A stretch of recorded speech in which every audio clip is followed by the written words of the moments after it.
Welcome to Books in Five, where we interview the authors of recently published books on relevant topics. We'll be asking the author 5 questions, and they will have 5 minutes to answer each one. I'm very excited about my guest today, as he and his co-author have written an excellent new book revealing why a robust industrial policy is needed for America to remain prosperous and secure.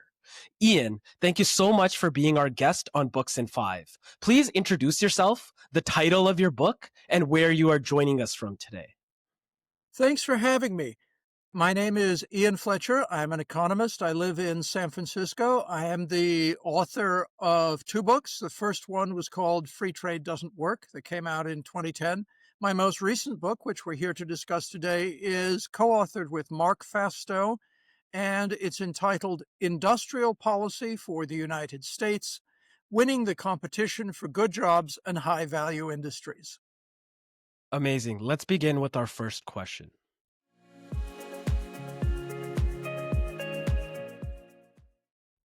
The book dives deep into the ways that America must develop a coherent and comprehensive industrial policy. Why were you motivated to investigate this complex topic, and what are the underlying economics that you explore?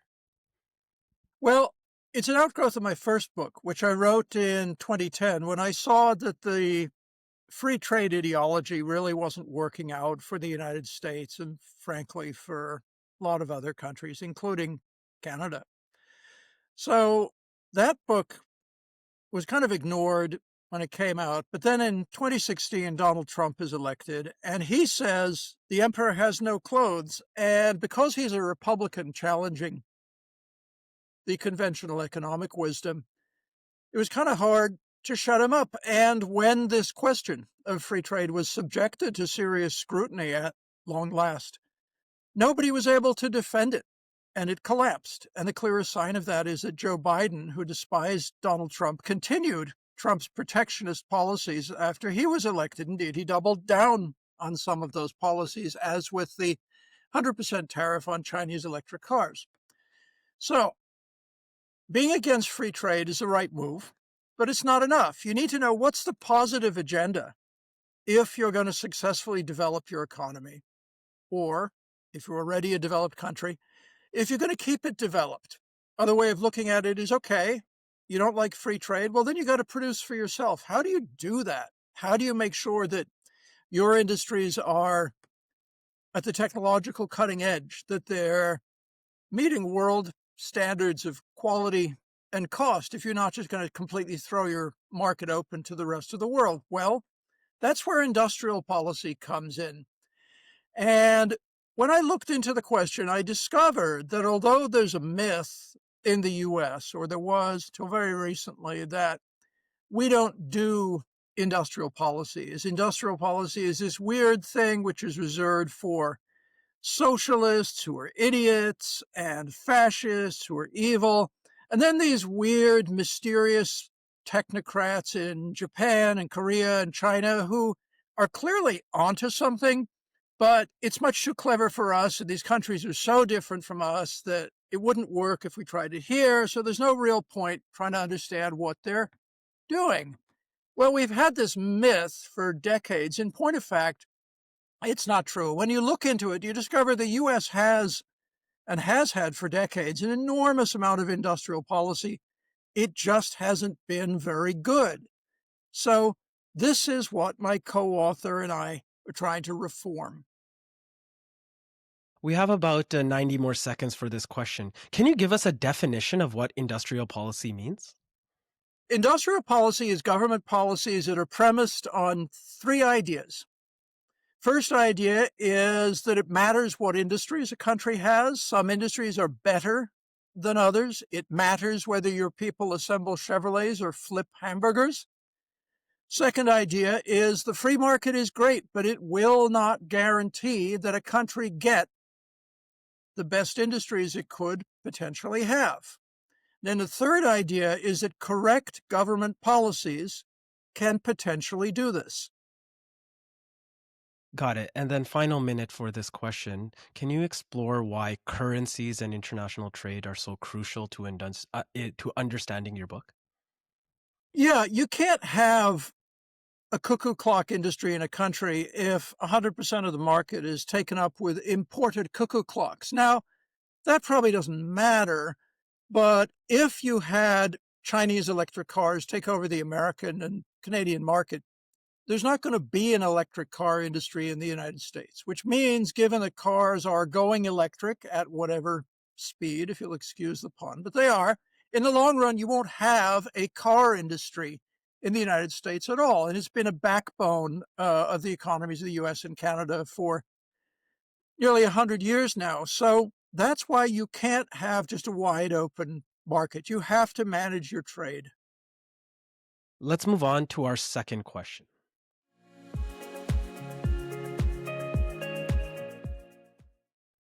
To truly understand the nature of industrial policy, it is crucial to look at the ways other countries have deployed it. What can America learn from the case studies of the nations that you write about? Well, in this book, we aim to be really intellectually honest about the fact that industrial policy doesn't always work. It's not an ideology. It doesn't make sense to say, I'm pro-industrial policy any more than it makes sense to say, I'm pro-foreign policy. Okay? Every country has a foreign policy, for good or ill. So we looked at a bunch of different countries. We looked at some success cases. We looked at Japan as a success case. We looked at Korea. We looked at China. And we looked at Germany. They're all success cases. Now, we also wanted to be honest, so we looked at failure cases. We look at the UK, India, and Argentina, all of which, in somewhat different ways, completely screwed up their industrial policy, because you can learn from the mistakes they made. The big thing you learn is that industrial policy does not fail because the very idea is a mistake, like Marxism fails because it's just a bad idea to start with.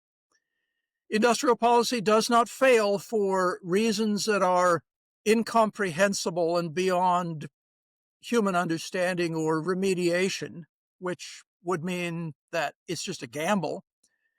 And instead, it fails for fairly clearly understandable reasons, so you can avoid the failures. For example, every country that's screwed up its industrial policy has been reactive, not proactive. They've dealt with crises incoming and just lurched at solutions. They haven't had an underlying idea of why certain industries are important. You have to have an understanding of what it is you're trying to accomplish. Otherwise, well, surprise, surprise, you won't accomplish anything.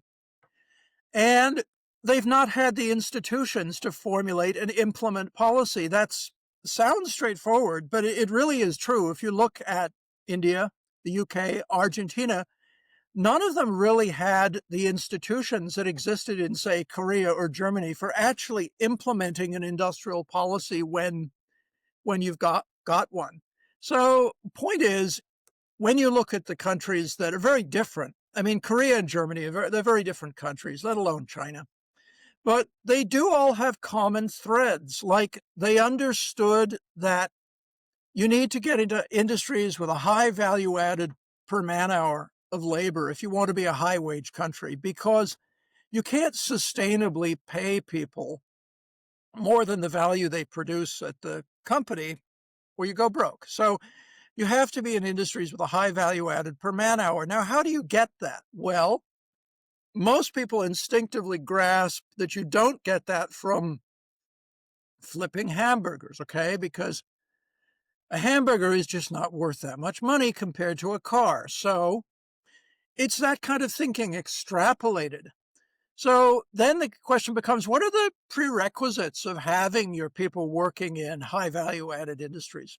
And then you discover things like, why are the manufacturing of flat panel displays? I'm not talking about the final assembly of a TV, which is just Lego brick stuff done by cheap labor in China.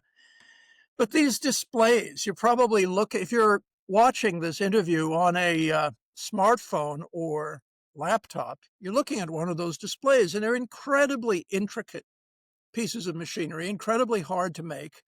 They're made by a very limited number of very advanced companies in Korea and Japan. And these are well-paid companies because the people who work there are not minimum wage labor. They're highly trained, specialized technicians. Okay, so you want those kind of jobs. You want those kind of industries. Well, why do these countries have these jobs and the US, Canada, Great Britain don't? Well, one of the reasons for this is that that technology developed from an earlier technology called the liquid crystal display. I presume everybody still remembers liquid crystal displays. You still see them around on like oven thermometers and stuff. Well, that technology was the foundation. So if you had the companies in your country that were producing LCD displays and the supply chain and the skilled labor and the science base, then it's possible to get into this new industry, which of course boomed. But if you don't have that predecessor industry, you can't. So it matters what technological trajectory you're on. Let's move on to our third question.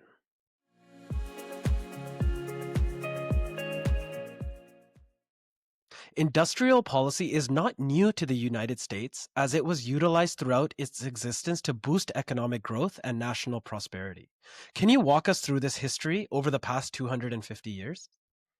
Sure. There's this big myth that American economic history is nothing but freedom, freedom, free markets, nothing but freedom, freedom, freedom. Well, obviously, we have a strong free market orientation compared to a lot of countries. And the degree of government intervention we've had in our history has been less than a lot of places. But it certainly has not been zero.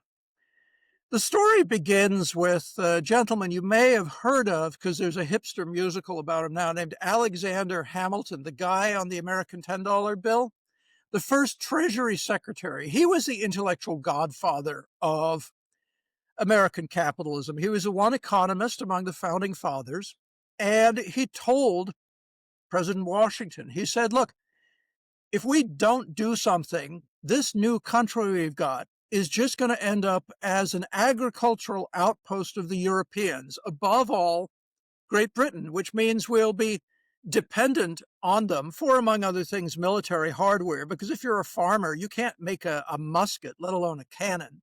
So it's not good for our national security if we're just farmers with no manufacturing. And it's not even good for our economic growth in the long run, because sure, you can start off with everybody being a farmer, but the population will grow. You'll have cities emerge. You want to have a manufacturing base in this country. So that's why the United States began with a tariff-protected economy. The second bill passed in the US Congress was a tariff bill. And up until World War II, the United States had a tariff-protected economy. And tariffs are one of the classic ways. It didn't start with us. It started hundreds of years before, back in Europe in the Italian Renaissance, if you care. To build up your economy, you use tariffs, so you're producing for the home market. You're not just importing these goods. And it's the same policy that China has been using over the past 40 years, that Japan and Korea used before that, that Germany used before that. And for example, India today is trying to make a go of the same policy with varying degrees of success. We can talk about that. But anyway, tariffs have always been the name of the game for developing a country. And skipping forward 250 years, when you're an already developed country that has to protect what it's already got because you're under threat from somebody else, well, then you need tariffs again, which is what Trump and Biden have, in my view, somewhat clumsily, but still correctly. That's what they've been doing. It's no mystery how this works. Final 2 minutes with this question. Can you talk more about the transition from the golden age of World War II and Cold War industrial policies to what occurred over the past few decades? Well, up until World War II, the U.S. was a tariff-protected economy. Then, after World War II, when we had to win the Cold War, we have this giant communist threat all over the world, particularly in Europe and in the Far East, which at that time mainly meant Japan and Korea. We needed to do two things. One, we needed to prop up all these other foreign economies by opening our markets to them for exports. So that's one of the reasons we took down our tariffs and opened up our markets. And the other thing we wanted to do is make them, frankly, is to make them dependent on us, so that if they started to get cute with the Reds, we could jerk their chain, like in Italy, which at one point was massively dependent in the industrial cities of northern Italy on exports of footwear to the United States. If you elect a communist government, which Italians have been known to flirt with, well, then you close the market to the Italians. There are 100,000 people unemployed in the streets of Milan, and well, that's how you keep people in line. So it was both a very generous thing and also a way to make our allies dependent on the U.S. so that they would cooperate and we'd win the Cold War. As things turn out, it worked out very well for them. The Western Europeans and the states of Northeast Asia, Japan, Korea, and then others later, they got very rich. They developed on the back of exports to the United States, among other things. So that worked out great. Now, the problem here is that there was never a point at which America discovered that protectionism is just bad policy and free trade is correct. This was a political decision to win the Cold War. Somehow we later rationalized it, thinking that free trade is always the right answer, which it is not. Let's move on to our fourth question.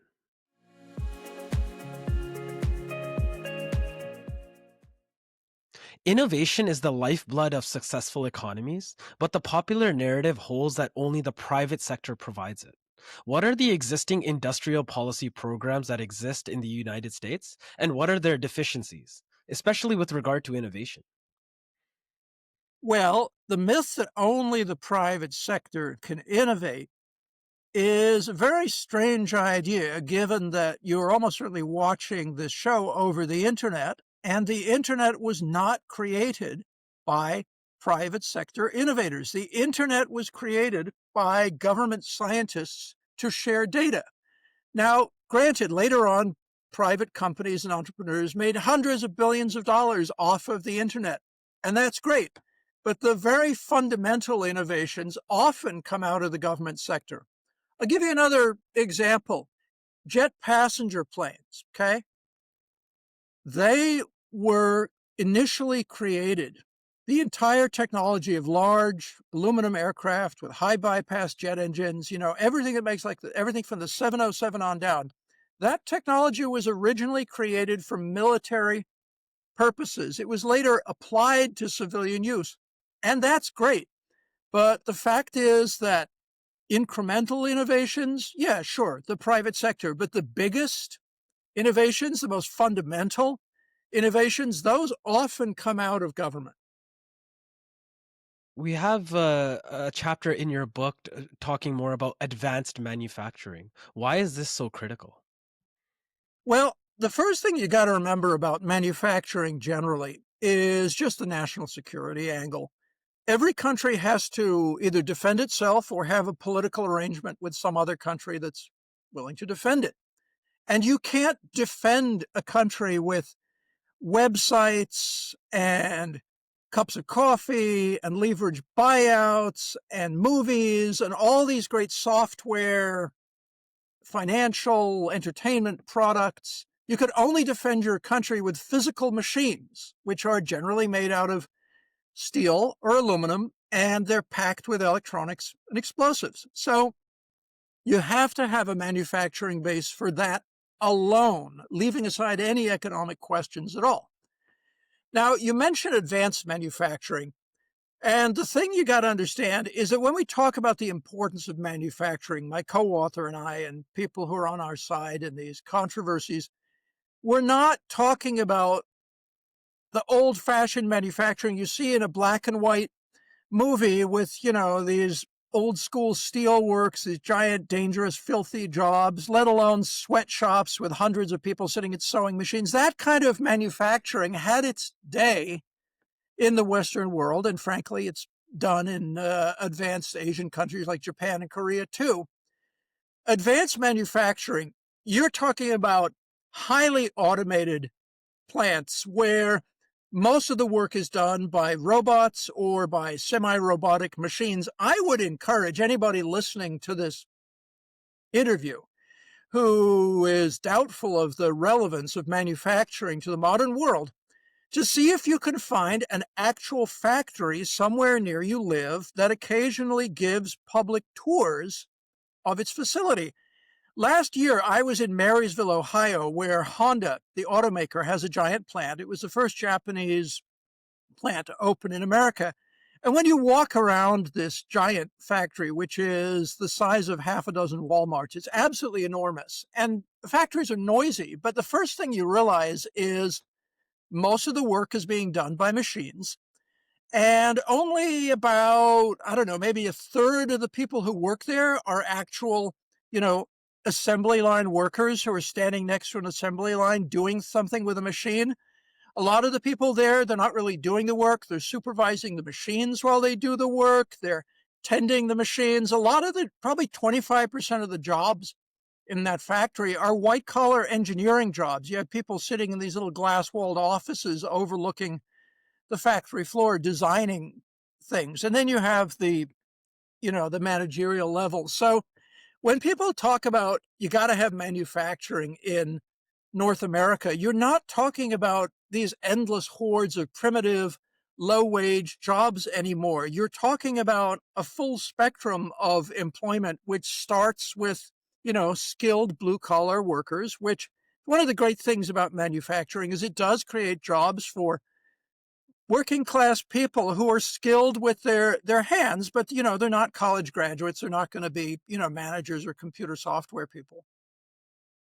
Let's finish with our fifth question.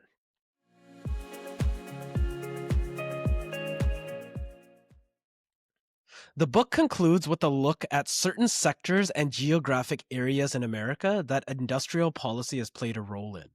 Can the country rediscover what it does best so its future industrial policies lead to prosperity? Optimistic about the possibility of what America could do. I mean, if we did the right thing, there's no doubt in my mind that we could solve our economic problems. Whether the Trump administration and whoever comes after them will do that, I would say I'm cautiously optimistic. It's no secret that, look, it took this country decades to get into the economic mess it got into with neglect of our trade balance, neglect of our industrial base, neglect of our technology base, and so on and so forth. It took decades to create that mess. So undoing that mess was never going to be easy. It was always going to be an ugly process, and that's just what we've had under Trump and Biden. But if you look at things like the Trump administration recently announced investigations for the purpose of deciding whether there ought to be a tariff into two very advanced sectors: medical devices, which means everything from CAT scanners on down, and robots. Okay. So they're finally starting to target the kind of highly advanced industries that I think the US should be targeting. And that's a good thing. We'll see what they do, but I am cautiously optimistic that they are, however clumsily, headed in the right direction. Tell us more about the importance of superclusters. Okay. Clusters are when you have a bunch of related technologies, a bunch of related companies, related industries in one geographic place. For example, Silicon Valley is a famous cluster initially of semiconductors and microprocessors, then computer software, then it's a hub of venture capital, so now you have biotechnology, and that's where I live. I'm sitting here in San Francisco, so this is all around me. Within walking distance of my house, there's like a half a dozen household names of, computer apps and so forth. So that's a cluster. And there are other clusters. In Shenzhen, China, they call it the Silicon Valley of hardware because that's where a lot of the physical stuff gets made. And the great thing is you have suppliers, you have depth of knowledge. You can get things done in a cluster in 2 days. It would take you weeks anywhere else. Now, the reason clusters are important is it's been observed all over the world for centuries. I mean, you can trace the history back hundreds of years if you want to ask this question. Clusters are extraordinarily fruitful for generating economic growth because they tend to spawn new firms, new ideas, new technologies, new industries. As a result, it's really good to have clusters in your country. And one of the ways you can support economic growth is you figure out what kind of cluster can we achieve. And it's hard to build a cluster, but it has been done, and the rewards are absolutely enormous. Final 90 seconds. What has been the response to your book? Are policymakers paying attention? Well, it's real hard as an author. People ask, does your book make any difference? My book, Free Trade Doesn't Work, came out in 2010. And as of 2013, I had given up. I'd given up on economics. I'd given up on politics. It was the middle of the Obama administration. He was doing nothing. The Republicans were worse. So I gave up. I thought the country was going to be stuck with free trade forever. 3 years later, Trump is elected, and the rest is history. I wish I knew how much impact my old book and the new one, Industrial Policy for the United States, has had, is having. There's no way to tell. All I know is that things seem to be going gradually the way I would like them to go. I do know that people in the administration at least have a copy of the new book.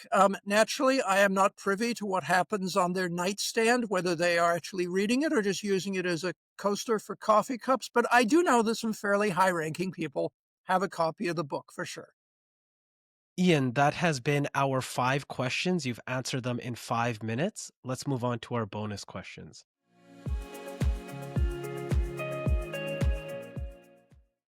Ian, tell us more about your career trajectory. What got you into studying economics? Well, I was originally in the IT business. I was a corporate IT consultant building systems for management, information, and business process automation. And around Y2K or so, I began to wonder why the US was supposedly doing everything right economically in terms of embracing this radically free market philosophy. And yet we still seem to have all these economic problems. I started wondering, how can that be? So I started looking into, among other things, the question of free trade. And I was sure there was something wrong with free trade, but I couldn't prove it. And I was lucky enough that around that time, a friend of mine was getting a PhD in economics at MIT. So I'm arguing with him saying, no, free trade's got to be wrong because X. And he says, no, you're wrong. So I try, come back. It's got to be wrong because Y. He says, no, you're wrong. So I went back and forth for a year. It's only because he's my friend that he indulged me. But I went back and forth for a year trying to figure out, why is free trade not good policy? Why are all the arguments for it? There's got to be something wrong somewhere. Eventually, I did discover something. The first problem I discovered was time horizons, which is to say the mathematical economics, which claims to prove that free trade is always the right policy. The presuppositions of that economics are actually indifferent as to whether you are optimizing your prosperity in the long term or the short term. That is to say, if a country chooses a policy that optimizes its prosperity over, say, a 5-year time horizon, and then you go broke or you go into decline because you've destroyed your industries, that's just as good as a policy that optimizes your prosperity over a 50-year time horizon. Now, I can't get into the details of that now, but anyone who knows their econ will be forced to admit that that's true. When you realize that time horizons are a problem, my friend says, well, why don't you write a paper on this? And I'm like, I'm not an econ PhD. I can't do that. He says, yes, you can. You won't get into one of the best journals, but you'll get it published. So I wrote the paper. It did indeed get published. People started writing to me as Professor Fletcher, which I found hilarious because I am not. So anyway, that article led to a bunch of other articles. And then I was elaborating these ideas. I was discussing them with various people. And someone suggested I write a book on free trade. And I was lucky enough, I got some support. I got some philanthropic funding, and I got some support from a small Washington think tank that no longer exists called the U.S. Business and Industry Council. And 2.5 years later, I have this book, which I got published, and then I've been working on it ever since. You and your co-author are a part of a very interesting institution. Can you tell us more about it? Yeah, I'm on the advisory board of a lobbying organization and think tank called the Coalition for Prosperous America. I used to be their chief economist, and my co-author, Mark Festo, who is a retired banker living in New York City, he is on their board of directors. We are an organization composed of corporations, trade union interests, and farmers dedicated to reform of America's trade and industrial policy. We are the only organization out there that represents the average small manufacturer rather than just the big multinationals, that has both business and labor on the same side of the table, and that represents ordinary family farmers as opposed to big ag. So we've been around since about 2005, and until Trump was elected, we were mostly ignored. But since then, I think I can fairly say that we've had an impact on both the Trump and Biden administrations. If anybody listening is curious, our website is at prosperousamerica.org. I will put a link to that organization in the show notes so people are able to find it. And final question for you, Ian, what are you working on next? Can you disclose it for us or no? Any future book projects? Sure. My next book, if I ever get to write it, because putting together a book is a project that requires the cooperation of a lot of people and funding and so forth. The next book, the working title is The Economics of Technological Strategy.